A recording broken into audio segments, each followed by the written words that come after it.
these things, because Project Omega literally is doing it, and they've advanced treaties that have done unbelievable things. Yes, do we have off-world bases? Of course we do. We've had a parallel space program since 1963. We have been doing parallel launches from Vandenberg Air Force Base here in California and on the East Coast. They do parallel launches and monitors it from Houston. And 80% of all the space projects have been for military purposes, including low Earth orbit satellites, star-based weapons, and, of course, they have an entire city on the moon, which they always blot out, that's doing mining for helium-3, which is used for nuclear fusion, for interstellar travel, and for advanced energy technologies. And, of course, these corporations all control the helium-3 because there are 100,000 times more helium-3 on the moon than there is on Earth, because it has a different origin than the planet Earth. Aurora Space Engineers contact on USS Luftwaffe. The Luftwaffe hasn't been gone. Believe it or not, they didn't surrender. The SS did not surrender with the secret treaty of Fort Hunt. And the rat line brought by the senior Jesuit officers and the cardinals and the Pope, they brought them all over here. In fact, they're under the control of them. The Jesuit general. It really is true. Even the largest telescopes in the southern hemisphere that are monitoring the entry of Nibiru are totally under the control of the Vatican.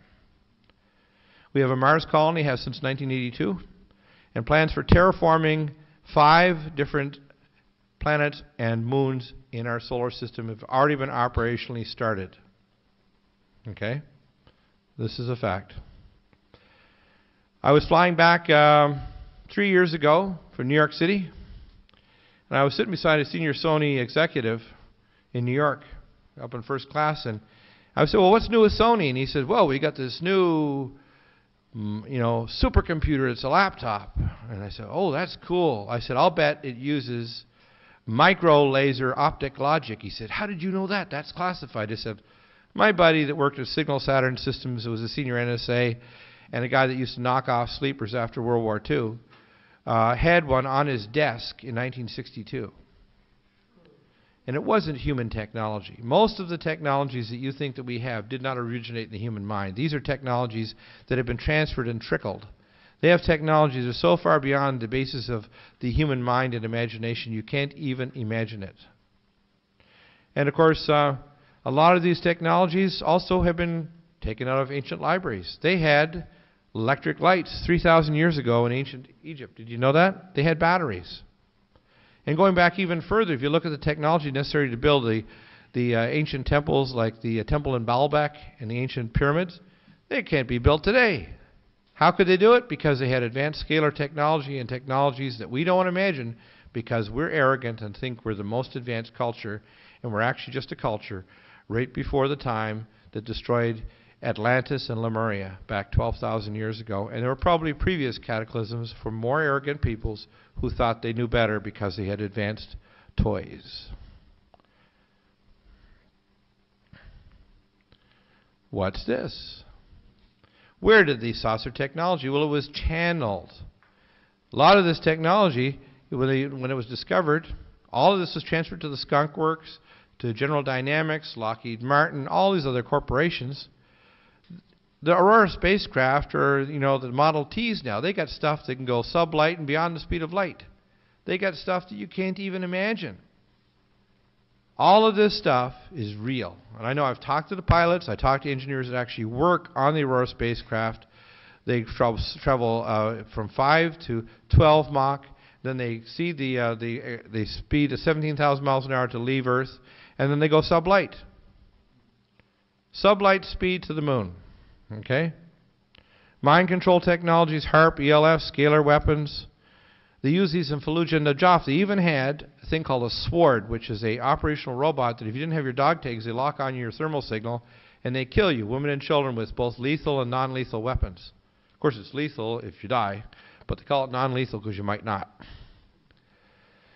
They're putting in Britain a thing called these Tetris tower systems that are going to be able to lock on with your cell phones and your national ID. They're going to force the British to have, so they can hit you with a microwave weapon, and the British are masters at microwave death. The British have killed more people with microwave death, and I can guarantee you that this Litvinenko was a knockoff by the British, because they've been trying to overthrow the Russians, because the Rothschilds that are based in London are not exactly happy with Mr. Vladimir Putin.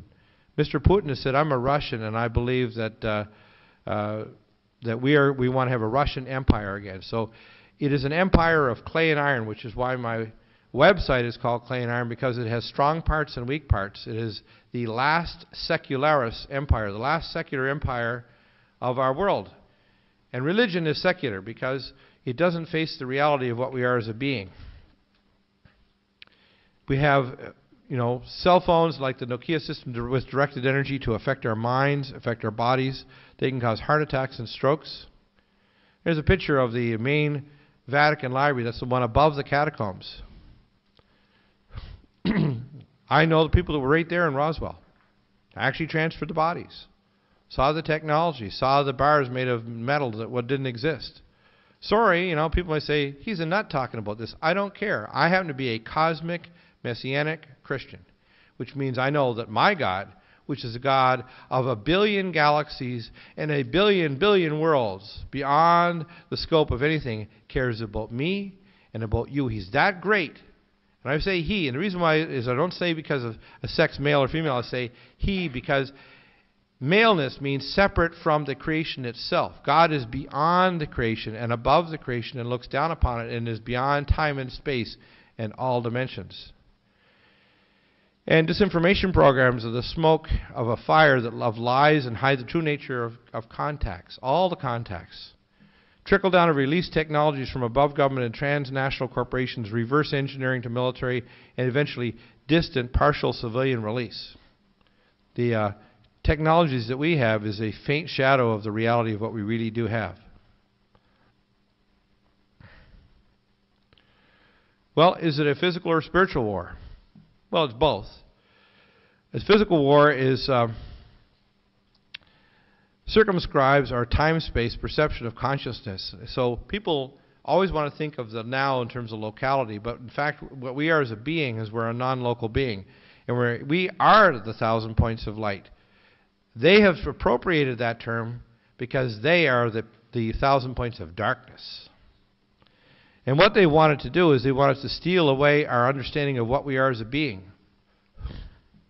And if you look at string theory, the lower dimensions, like the plucked strings in the body of the instrument, are all the higher dimensional planes. Photon entanglement means if you separate a photon, you can actually have in hyperspace a negentropic force, which is a hologram, actually constructs and deterministically makes matter and space and things occur. So when they did their experiments down in Montauk and they actually made their little monster, they actually created this out of hyperspace archetypes, just like when the energy is coming down from the space from the ion field and it creates the crop circles. All it is hyperspace archetypes being imprinted upon the earth. It's not little spaceships trying to spin around and make little things so to entertain us. They're actually seeing hyperspace archetypes translated across the dimensional void. And when there's a rent, which they can create with a nuclear or a scalar war, which is why our conflicts in our planet cannot be allowed to happen, it can have effects on a cosmic level. So we're dealing with some very, very serious things here that are well more than you can imagine.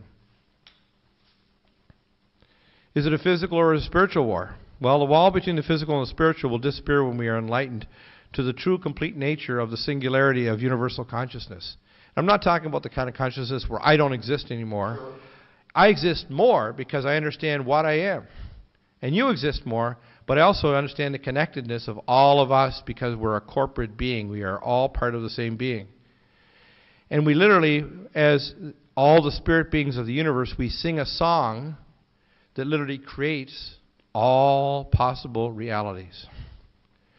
And as we understand hyperdimensional physics, the nature of the universe and the interaction of consciousness and reality, reality is literally our spirit body, our bioplasmic body made of spirit water, of hyperdimensional water.